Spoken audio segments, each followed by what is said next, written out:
Mungkin banyak orang tua yang bertanya, sebenarnya cara jadi orang tua yang baik tuh gimana sih? Emang secapek ini ya jadi orang tua? Kok aku ngerasa gagal ya sebagai orang tua? Dan dalam podcast ini kita akan membahas mengenai kekhawatiran-kekhawatiran itu supaya para orang tua bisa mengasuh dengan lebih baik. You're watching podcast Angkat Bicara, Psikologi untuk Orang Awam. Subscribe for more.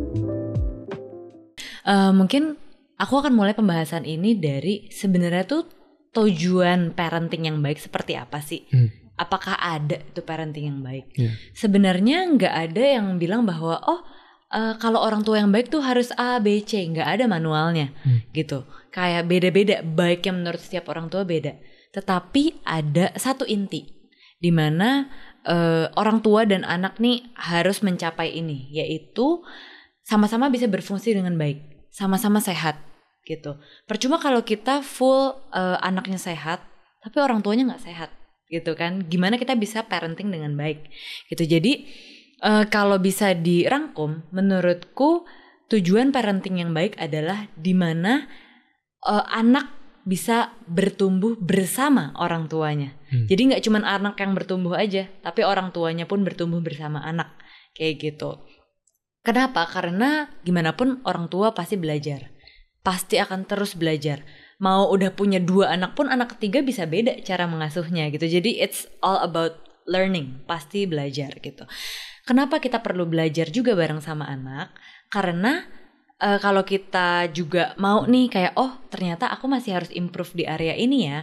Ternyata anakku butuhnya bukan ini ya, ternyata hal lain gitu. Nah itu tuh kita bisa lebih kenal anak, dan anak juga bisa lebih mengembangkan diri secara optimal. Dia tuh bisa perkembangannya tuh lebih optimal dibandingin kita kayak yang kita nggak perlu bertumbuh lagi. Ya udah anakku ngikutin aku aja gitu. Akhirnya dia nggak bisa mencapai full potensinya. Gitu. Mungkin kayak kalau orang tua itu ngasuh anak, makin dia pinter, makin dia bisa jadi orang yang lebih lembut, lebih hangat gitu kali. Enggak. Terkadang halangannya enggak cuman tahu atau enggaknya, enggak. Gitu. Kalau dari aku sendiri melihat bahwa ada beberapa halangan dalam menjadi itu tadi orang tua yang baik itu tadi, yaitu yang bisa bertumbuh bersama anak. Ada 2 inti, yaitu halangan pertama adalah halangan yang kita sadari, yang kita aware, yang terlihat. Yang kedua itu yang kita nggak sadari, yang seringkali kita nggak aware bahwa itu tuh menghalangi aku loh dalam mengasuh anakku dengan baik gitu. Mungkin kita bahas dari yang terlihat dulu ya, yang kelihatan dulu. Yang lebih gampang. Yang kelihatan dulu. Ngerasa juggling 100 hal gitu sebagai orang tua. Jadi mama papa iya. Jadi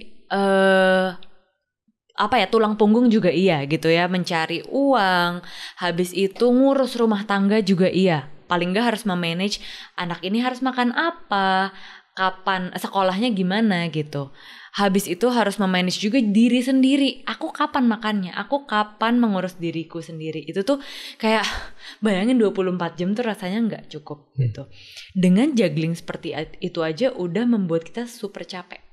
Gitu. Udah membuat kita secara fisik iya sih kita kuat, tapi jangan-jangan kita tuh overload secara mental dan emosi gitu, sehingga itu menghalangi kita untuk benar-benar bisa mendengarkan anak, untuk benar-benar bisa berfungsi dengan baik karena kita udah kewalahan gitu. Itu yang terlihat. Lalu seringkali kita juga ngerasa sendirian gitu. Itu yang banyak juga disadari oleh orang tua, kok aku sendirian ya? Aku kok kayaknya ngasuh anak sendirian, padahal kan ada papanya gitu. Tapi kenapa gak minta ke papanya? Ya gak enak kan papanya udah kerja gitu. Banyak yang merasa seperti itu. Akhirnya kita merasa sendirian, semakin mudah stres gitu. Makin gampang burn out, capeknya capek banget gitu. Itu yang kelihatan dulu tuh halangannya. Lalu kalau kita lihat ke halangan yang sering kali tidak terlihat, atau yang kita belum sadari adalah ada 2. Pertama, mindset terhadap anak gitu. Terkadang kita kalau jadi orang tua pikirnya bahwa anak itu produk. anak itu produk, sehingga kalau produk ini nggak sesuai sama rencana kita tuh merasa gagal. Kita merasa frustrasi, aduh kok nggak jadi sih seperti yang aku mau gitu. Karena kita menggantungkan kebahagiaan kita, harapan kita ke anak itu. Jadi saat anak itu beda dikit dari bayangan kita, wah kita yang gelisah gitu. Akhirnya itu stresnya ke siapa? Ke kita sendiri gitu. Dari stres ke kita ke anak, abis itu dampaknya gitu. Jadi itu dua-duanya nggak enak tuh.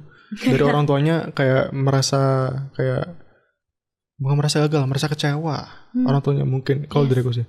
Dari anaknya pun juga merasa gagal. Oh gitu. Dari orang tua merasa kecewa, anaknya merasa gagal gitu. Nggak enak. Itu mindset itu tuh yang seringkali jadi beban buat keduanya.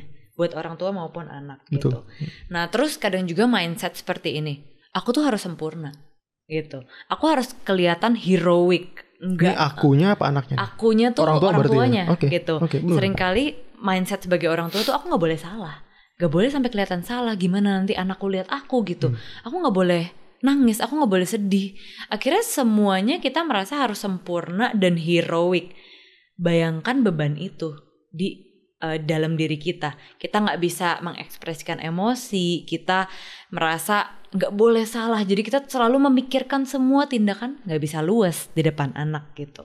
Itu tuh akan jadi bahaya sih sebenarnya. Anak akan lihat kita, nih mamaku kenapa ya, kok kayaknya mikir banget, kok mamaku kayaknya stres banget. Ada kayak disconnect gitu. Mungkin iya, jadi disconnect antara ibu dan orang tua dan anak. Mau papa, mau mama.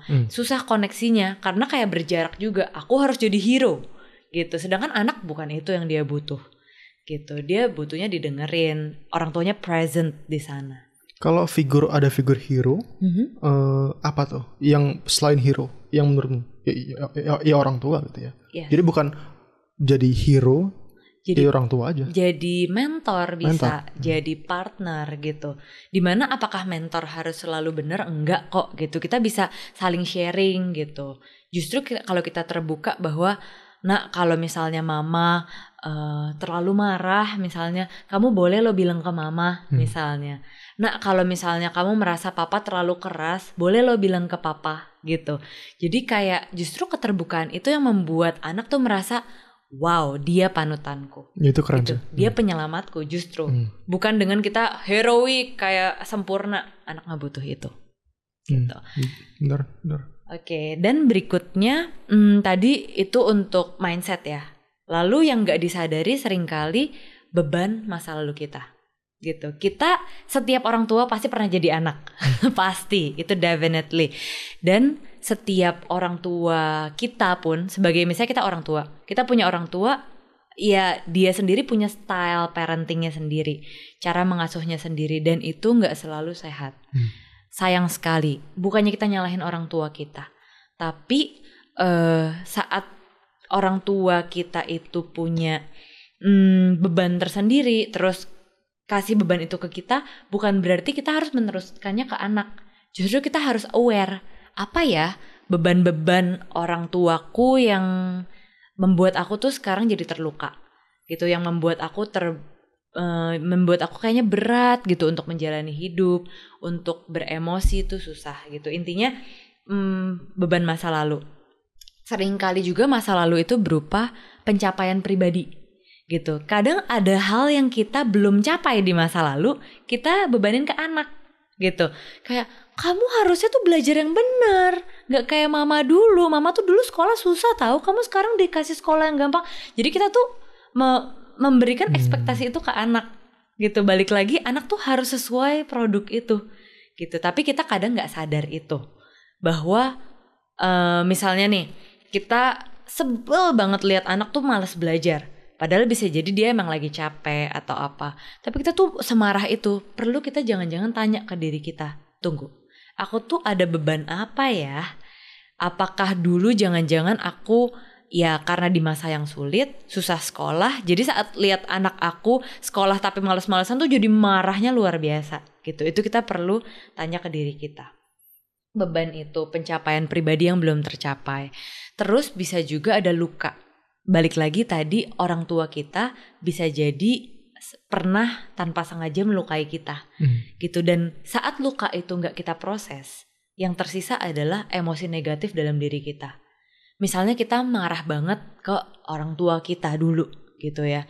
Tapi kita selalu mikir itu masa lalu lah, gak usah dipikirin lah, sekarang yang penting anakku gitu. Tapi jangan-jangan bukan itu.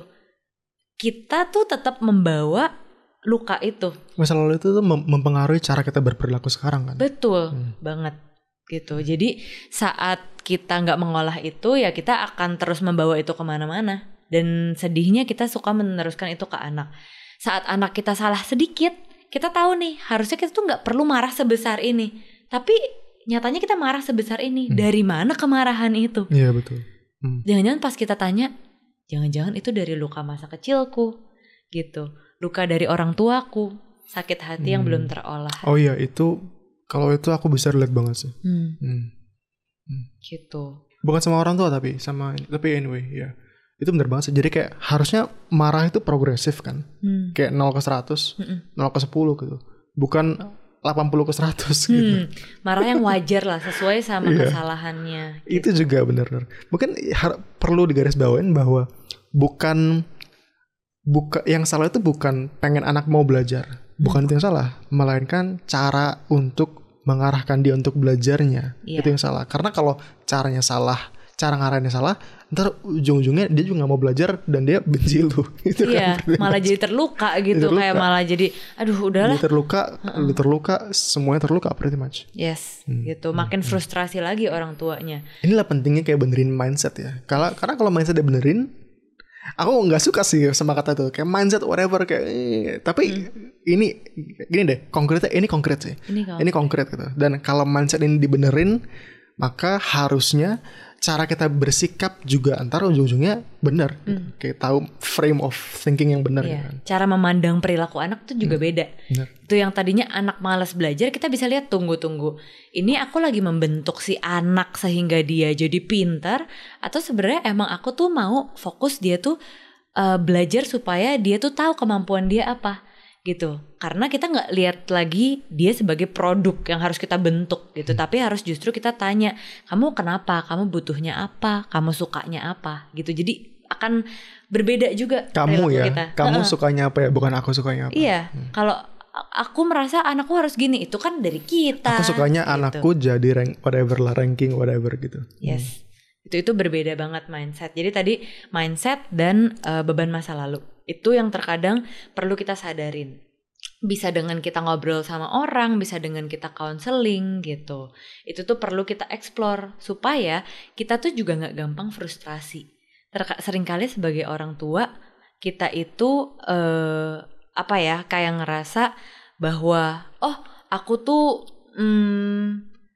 kok gampang banget marah gitu. Jadi pengen cubit anak, pengen ancam anak, pengen pukul anak. Ancam tuh sangat itu banget. Jadinya kita perlu aware dengan itu supaya kita lebih bisa mengontrol diri kita. Supaya gak ke arah sana, gak gampang frustrasi yang akhirnya melukai anak. Seringkali kalau ini udah benar, menurutku gak perlu kontrol diri sebenarnya kayaknya. Lebih kayak sebelum marah udah kayak oke, gue gak masalah gitu. Udah ngeh duluan di dalam pikiran. Iya.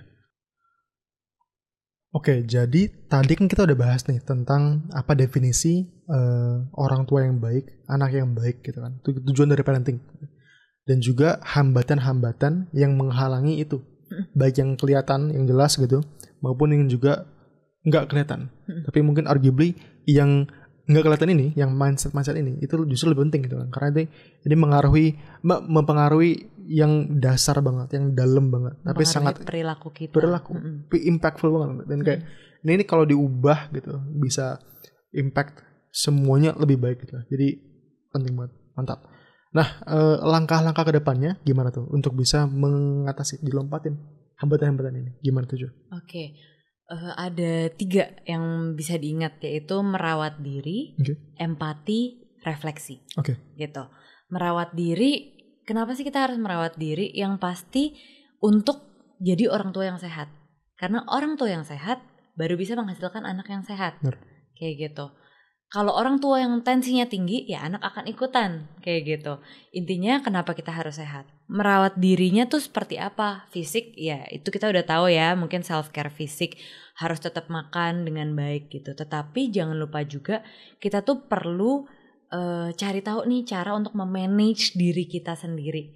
Misalnya, oke, aku tuh lebih butuh jadwal rutin yang seperti apa sih? Aku tuh butuh support system yang seperti apa? Itu tuh bentuk dari merawat diri loh, dengan punya support system. Misalnya aku sebenarnya butuh bantuan suamiku, ya udah diomongin gitu.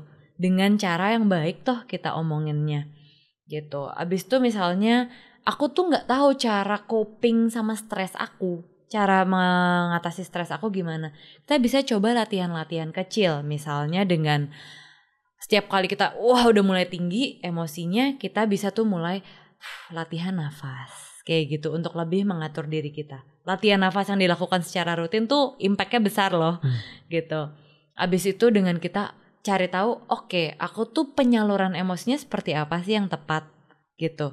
Apakah aku harus cerita ke orang yang paham, misalnya konselor atau memang teman yang paham, atau aku tuh sebenarnya perlu nih secara sehari-hari ngeluarin lewat tulisan kah, atau aku harus punya aktivitas tertentu misalnya dengan olahraga kecil tuh yang penting berkeringat dan keluarin energi kita gitu kan. Kadang marah tuh pengennya keluarin energi gitu kan ya.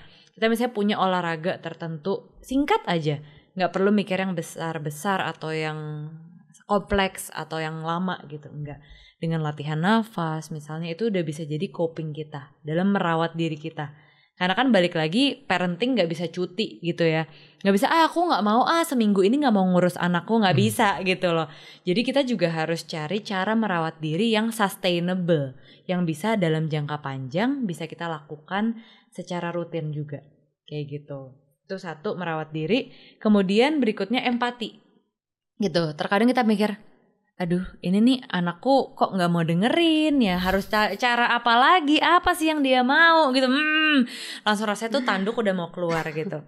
Tapi sebenarnya kalau kita coba pakai lensanya si anak gitu ya, kita coba tarik nafas, lalu kita mikir, oke, kalau aku jadi anakku, aku akan pengennya tuh diapain sih? Ini empati nih. Iya, empati. Textbook empati ya. Iya, aku tuh butuhnya apa? Aku tuh pengen dinasehatin, tapi dengan cara apa sih? Gitu. Dengan empati kita baru bisa menjawab itu. Yang perlu hati-hati adalah saat kita merasa anakku tuh harusnya di ngomonginnya berkali-kali, tapi tetap dia gak mau dengar. Jangan-jangan yang anak butuh bukan itu. Jangan-jangan yang anak butuh adalah kita connect dulu gitu. Kita kayak ada koneksi dulu, apa sih yang dia suka gitu. Pas dia lagi, misalnya dia suka musik, dia suka piano, atau dia suka gambar.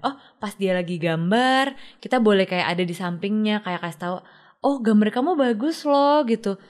Boleh nih kayaknya selain kita latihan gambar, kita sediain waktu juga yuk untuk latihan soal matematika yang kamu masih kesulitan gitu. Jadi kita tahu jalurnya, karena kita berusaha melihat dari lensa anak, apa yang kita suka gitu, apa yang anak itu suka gitu, sehingga lebih connect, yang ngomong pun lebih gampang gitu. Kalau kita ngomongnya berkali-kali, aduh mama udah bilangin, papa udah bilangin ya gitu. Kalau kita ngomongnya berkali-kali dengan itu nada basically personal attack gitu, yang kita ulang berkali-kali, yang kita nadanya makin tinggi, yang nyampe di anak apa? Justru anak semakin tutup. Bener, gitu. Disconnect malah, nggak ada koneksinya. Kayak kenapa sih mamaku harus ngomong berkali-kali? Emang dia pikir aku gak dengar apa gitu. Mungkin dalam hati anak seperti itu. Kayak kenapa sih aku malah makin diteriakin, aku malah makin nadanya makin tinggi. Kenapa itu gitu? Cuma dua padahal tuh. Aku gak kemungkinannya cuma dua tuh. Either dia bakal nyalain diri sendiri, which is menurutku worse than benci orang tuanya. Mending marah keluar daripada marah ke dalam. Tapi dua-duanya obviously jelek gitu ya. Benar-benar. Aku punya ini sih, insight mindset orang yang tentang ini empati ini. Karena dulu tuh aku ada taste of parenting dengan bantu adikku. Dan caraku dulu adalah aku keras gitu. Simple alasannya, keras, dan aku suka pain. I think I like pain. My whole life aku belajar dari pain. Gitu. Trial error gitu. Jadi literally kayak my face drag through mud, muka lumpur gitu, just go crazy lah basically. Tapi tiap kali jatuh bangun lagi bersyukurnya. Dan dari sana aku belajar gitu. So dari kepalaku nih mindset adalah kalau keras, kalau sakit bagus. Baru belajar harus gitu. Dan to be honest itu nggak salah sih. Tapi gini, yang aku lama kelamaan belajar adalah adikku nggak bisa gituin gitu. Makin lama aku begitu sama adikku makin kurang oke gitu. Meskipun bersyukurnya dari dulu dia tahu itu. Aku selalu transparan gitu bilang bahwa lu tahu kan kenapa gue gini? Karena it's the only way I know how to make someone better lah basically. Gitu. So kalau gue keras sama lu, kalau gue keras lah, gue nggak pernah nyakitin tapi keras gitu, tuh lo harus tahu apa alasannya gitu. Dan dia tahu gitu. Tapi pun begitu, meskipun dia selalu memaafkan kalau aku gimana, cuma tetap aja yang goal awalnya, gitu, apapun itulah, ntar mau dia belajar atau mungkin benerin pola hidup yang kurang oke atau gimana, itu nggak progres gitu. Itu tuh bitter truthnya. Gitu. So selama ini yang aku pegang gitu, dalam bahwa kayak pain is good, pain pushes you to be better, itu salah gitu. Karena di kasus dia itu nggak working. So apa yang aku harus aku akhirnya aku ganti gitu dengan lebih ngobrol, lebih kayak lebih paham bahwa dia beda sama aku. Dan karena itu kalau memang mau persuasi dia untuk lebih baik, lo harus play by her rules of the game gitu, bukan peraturan main lu gitu. Tapi fokusnya di dia gitu. Dan mau yang terbaik buat dia, bukan yang terbaik buat lu gitu. Bener banget. Itu ada 2 poin bagus yang aku tangkap sih dari cerita Andre. Pertama, orang tuh bisa beda loh caranya dia dibentuk, cara dia bertumbuh tuh beda. Meskipun dia saudara, meskipun dia anak orang tua. Yes, bener banget. Kayak anggap aja ada tanaman yang butuh disiramnya tuh setiap hari banyak, pakai air keran juga nggak apa-apa gitu. Tapi ada tanaman yang harus pakai air mineral gitu. Alkalin whatever. Iya, air alkalin, ditaruh di tempat yang sejam cuman boleh dikena matahari, tapi sisanya harus di dalam ruangan gitu. Kayak beda banget. Walaupun sama-sama tumbuhan tapi ya beda gitu cara treatnya gitu kan. Jadi itu juga yang perlu di-highlight bahwa ya balik lagi, kita harus ada empati untuk tahu, oke, kalau dia itu butuhnya apa. Karena kadang menurut orang tua, dulu papa sih harus dikerasin kalau mau jadi cowok yang benar, gitu kan. Tapi abis itu pas lihat anak kok makin dikerasin makin dia nggak denger, gitu kan. Iya, makin nggak masuk gitu rasanya. Kenapa sih papa aja bisa gitu. Kita selalu melihatnya standar kita, alat ukurannya dari kita, kacamatanya kita. Padahal coba kalau kita lebih berempati, kita lihat oke, anak ini tuh sebenarnya modelnya gimana sih, harus cara ngomongnya gimana gitu. Dan dengan tahu cara untuk tahunya ya kita dengan ya banyak connect dengan dia kayak gitu. Jo, kita punya waktu sedikit, boleh nggak kamu garis besar gitu ya, kayak tipe-tipe anak gitu, bisa nggak? Tipe-tipe anak. Nggak tahu sih ada apa nggak, cuma. Oke. Sebenarnya beda-beda ya gini. Anak pun walaupun kita pikir oh dia tuh nggak tahu apa-apa, kayak blank page gitu, kita pikir begitu, tapi sebenarnya anak tuh udah membawa kok genetik tertentu, kayak nature dia seperti apa, either itu diturunkan dari orang tua atau itu dari trauma kita gitu, kayak, dan dia punya bawaan apa ya namanya, kayak dia punya emosi, apakah dia yang emang lebih ke pemalu, apakah cenderung shy, atau memang yang kayak hajar bleh semua dia coba tanpa takut gitu.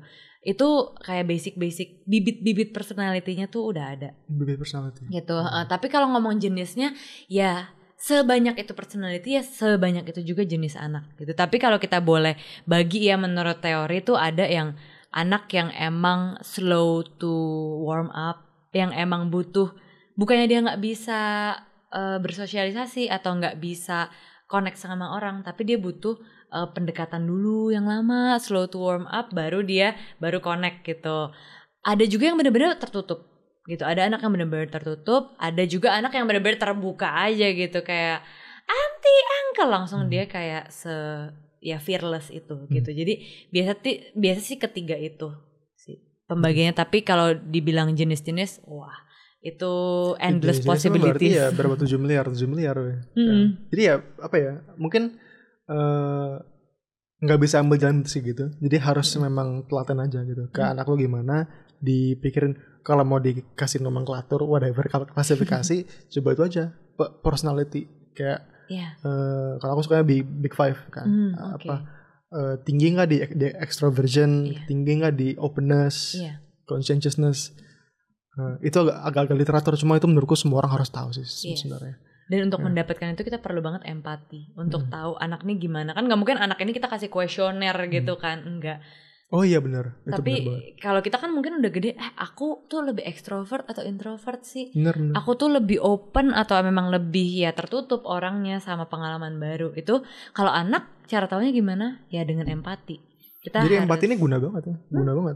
Dia bisa kayak analisa, kayak di review gitu kan. So far anaknya gimana, dan juga habis di review tahu harus ngapain setelahnya gitu.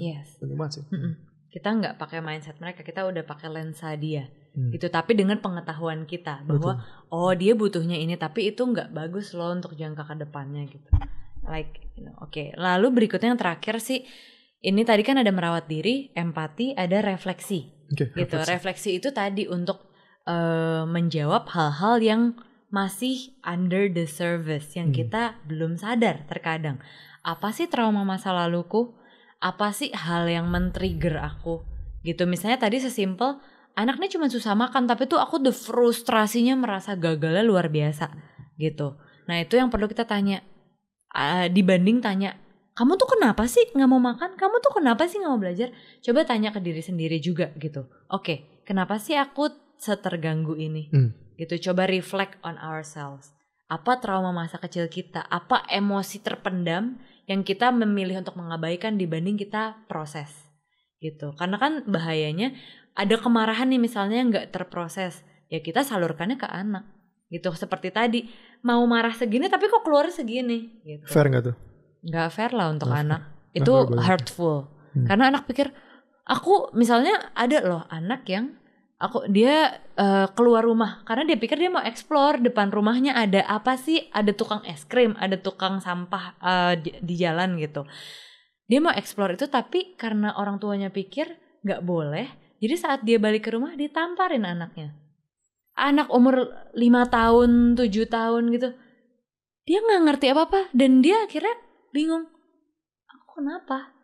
Aku sesalah itu melukai banget. Padahal jangan-jangan kalau kita tanya ke orang tuanya kenapa sih dia berlaku seperti itu? Karena yang terbaik gitu ya. Ya, dia pikir yang terbaik adalah anak di dalam rumah. Definisi dia terbaiknya. Jadi karena ya itu. Orang tuanya misalnya punya ketakutan yang sedemikian rupa, misalnya dulu pernah diculik atau dulu pernah ada trauma tertentu yang kemudian diteruskan ke anaknya. Oh iya. Padahal situasinya beda. Gitu. Tapi dia sereaktif itu karena cukup dia ekstrim, cuma efektifnya jadi contoh gitu ya. Dan itu real gitu. Oh itu real. Itu real. Itu benar-benar terjadi. Pembicaraanmu atau gimana? Dulu ada klienku dulu. Gitu. Jadi kayak itu real dan itu menyakitkan banget buat anak karena anak nggak tahu kenapa ya aku sampai digituin. Oke, tapi mungkin gini ya. Dari dari tadi kita memihak ke kubu anak. Coba sedikit ya kita memihak ke kubu orang tua gitu. Oke. Aku mau share kalau dari aku dulu tuh kesalahan orang tuaku gitu ya adalah ibuku tuh sering bandingin aku sama yang lain gitu. Itu aku. Padahal mah yang dibanding-bandingin juga nggak gimana gitu kan. Kalau kamu gimana? Oke. Itu bener dari kubu orang tua. Pasti setiap orang tua mau jadi orang tua tuh dengan harapan tertentu lah.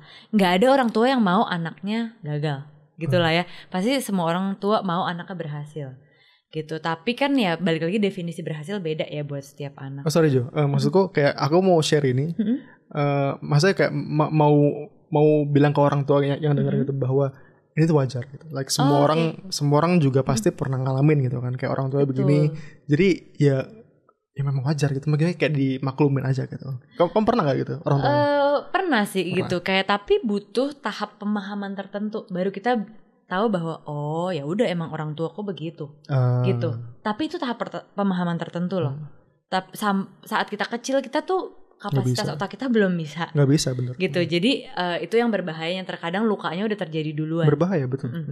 Gitu. Nah, mungkin kayak kalau misalnya orang tua mikir itu wajar atau enggak, itu wajar. Setiap orang punya beban tertentu gitu, dan abis itu kita baru paham kemudian gitu. Tetapi intinya adalah nggak ada orang tua yang perfect gitu. Kita semakin kita cari kesempurnaan itu, semakin kita jadi stres sendiri. Semakin anak kita juga lihat kok mamaku stres gitu. Semakin ngerasa imbalance lah. Itu aku pernah baca di quotes salah satu praktisi parenting gitu ya. Intinya nggak ada orang tua yang perfect gitu. Tetapi apakah kita bisa menjadi yang terbaik? Bisa gitu. Karena kan balik lagi kalau kita ke yang pertama, tujuan parenting, grow with our children. Gitu. Kita ikut bertumbuh bersama anak kita. Itu jadi dari tadi refleksi, merawat diri, empati, itu kan pelan-pelan kita juga bertumbuh, makin kenal diri kita. Gitu. Bukan berarti harus anak yang paling penting gitu. Aku pasti ada salahnya, enggak kok. Yang penting kita mau belajar. Dan fokusnya adalah di nurturing, mengasuh, merawat, bukannya membentuk. Itu anak bukan produk. Itu sih. I think harus hati-hati banget. Kayak mau yang terbaik buat anak itu udah bagus, udah bagus lah gitu. Cuma harus hati-hati banget untuk benar-benar make sure bahwa itu benar-benar yang terbaik buat dia, bukan yang terbaik buat apa yang kita mau. Karena aku tahu itu nggak mudah. Nggak mudah. Kita semua pasti terbentuk oleh pola tertentu, pola pengasuhan tertentu gitu. Dan terkadang kita pikir itu yang paling benar, misalnya gitu. Padahal ya balik lagi, seperti tadi adiknya Andre aja beda sama Andre gitu. Jadi ya itu kita perlu waspadai. Perlu bukan waspada jadinya takut-takut gitu, enggak gitu. Tapi kita perlu aware gitu. Satu hal adalah dia tuh beda banget sama aku. Oke. Jadi itu perlu bukan negatif ya, beda aja gitu. Kayak apel sama jeruk gitu. Cuma ya beda. Jadi kalau saudaranya bisa beda, orang tua sama anak bisa juga beda gitu. Iya. Gitu. Dibanding membanding-bandingkan, gimana kalau kita coba tanya sebenarnya yang dia butuh apa, yang dia bisa apa, yang bisa kita kembangkan dari dia apa, supaya benar-benar dia jadi versi terbaik dari diri dia. Nah itulah, mana tahu kalau lu beneran begitu, dia beneran bisa melampaui kita gitu. Dan itu yang kita mau kan. Yes. Itu menarik tuh, kayak mungkin kita punya insting untuk mewariskan apa gitu sebagai orang tua. Caranya begitu, bukan dengan yang tadi itu, bukan dengan paksaan tapi dengan nurturing gitu ya. Bukan shaping tapi nurturing, itu juga bagus. Nice. Aku belajar banyak banget sih, ibaratnya. Belum masih jadi orang tua, cuma kayak preparasi jadi orang tua lah, whatever. Yes, karena jadi orang tua akan terus belajar gitu sampai ya seiring bareng sama anak itu kita akan terus bertumbuh, makin kenal diri kita, makin kenal anak kita. Tuh. Harap semoga yang denger juga ya, ini bisa berfaedah buat mereka. Kalau mereka orang tua, jadi orang tua makin baik gitu ya. Dan kalau mereka belum jadi orang tua, bisa tahulah gimana cara jadi orang tua lebih baik. Mungkin juga bahkan bisa maafin orang tua mereka yang dulu mungkin kurang oke atau gimana gitu. Iya. Oke. Nice. Ada lagi nggak ya? Kalau dari kamu gimana? Ada yang mau tambahin kah? Pesan-pesan atau apa? Oke. Pesan-pesannya adalah semangat itu pasti ya, tetap semangat gitu. Tapi kita perlu ingat bahwa kalau kita jadi orang tua yang sehat fisik dan mental, anak kita pun akan seperti itu. Gitu. Anak kita itu suka ikut-ikutan gitu. Dia sangat gampang menyerap dan dia akan mengulangi itu. Gitu. Jadi saat ada perilaku anak yang kurang sesuai, ya kita coba refleksikan ke diri kita. Apa jangan-jangan aku yang membentuk dia seperti itu? Apa jangan-jangan ada perilakuku yang dicontoh atau emosiku yang dicontoh sama dia? Gitu. Enggak sepihak, tapi ini dua-duanya gitu ya. Yes, sama-sama belajar. Jalan bareng. Kayak konseling nih ya. Kayak konseling kan dua-duanya jalan. Betul, sama-sama. Okay. Nice, oke. Kita BTW dari bicarakan.id, sebuah platform konseling online. Jadi banyak banget ya. Kita punya misi untuk semua orang punya tempat untuk bicara tentang masalah, ketakutan, kekhawatiran mereka bersama seorang konselor yang terpercaya, sehingga mereka bisa menemukan jalan keluar. Gitu. Termasuk kalau untuk orang yang masalahnya adalah tentang parenting. Itu bisa banget untuk diobrolin, didiskusiin sama seorang konselor kayak Jo Airin atau yang lainnya gitu. Kalau kamu mau nyoba untuk konseling, diskusi tentang masalah parentingmu, kan? Itu boleh banget dengan cara klik www.bicarakan.id. www.bicarakan.id gitu. Di situ kamu bisa membicarakan isi hatimu dan menemukan jalan keluar atas masalahmu. Thank you banget untuk waktunya dan sampai jumpa di episode podcast Angkat Bicara selanjutnya. Dadah. Bye. Halo, terima kasih untuk perhatianmu. Kalau kamu suka dengan konten ini, kamu bisa mendukung kami dengan cara share video ini ke satu orang terdekatmu yang menurutmu membutuhkan. Kamu juga bisa mendukung kami dengan cara klik like, subscribe, dan nyalain notification bell supaya nggak terlewat episode terbaru dari kami. Terakhir, kami sangat mendukungmu untuk menjadwalkan sesi konseling online pertamamu via telepon suara dengan konselor di video ini ataupun konselor lainnya dengan cara klik www.bicarakan.id. Sekali lagi, www.bicarakan.id. Semoga kita jumpa lagi di episode selanjutnya. Salam Angkat Bicara.